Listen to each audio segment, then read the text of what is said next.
Oh boy, ever get stuck in a sticky situation this time of year? Someone hands you a gift and uh-oh, you are not prepared.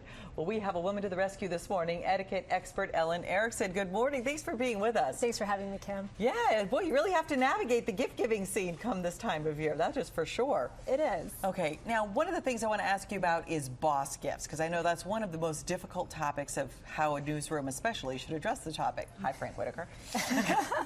So, sure, I do recommend that people recognize their bosses during this holiday season, but I would err away from giving an individual gift, but going in with your colleagues on a group gift. Is that because it seems too brown-nosy or too, I expect something out of this, like a raise? Yes, it kind of looks like you're trying to win favors. Okay. Yes. Now, how do you assemble a group gift? How would you do that? So here are some ideas.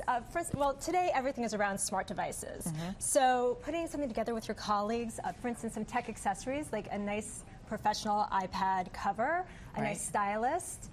And these are great Smart Touch gloves. So here in the cold winters in Chicago, you're able to keep your gloves on and use your smart device. That's because of the little things on the fingertips, right? They somehow still are able to read it on the iPad. Yes, correct. It's the silver threads. Okay, and for the golfer in the workforce? Right. So if you're, one thing that I think makes gifts so nice is that they're specific to the recipient. So if your boss is an avid golfer, putting together a nice golf package would be very thoughtful. Another thing for the tech-savvy executive are the smart pens with this Smart Pen portfolio and pad.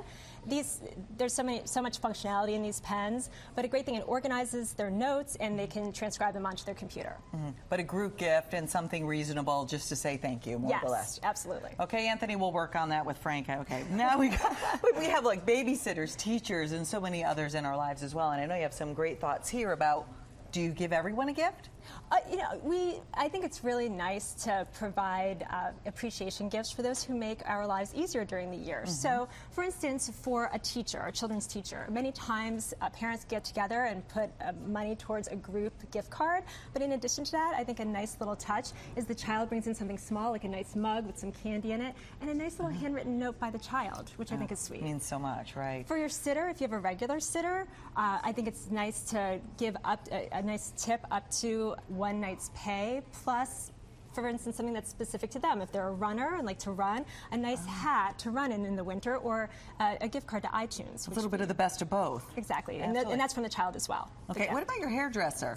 Hairdresser, that's tricky? It's kind of tricky. Bigger tip or gift? Well, it's kind of nice to give both if you can.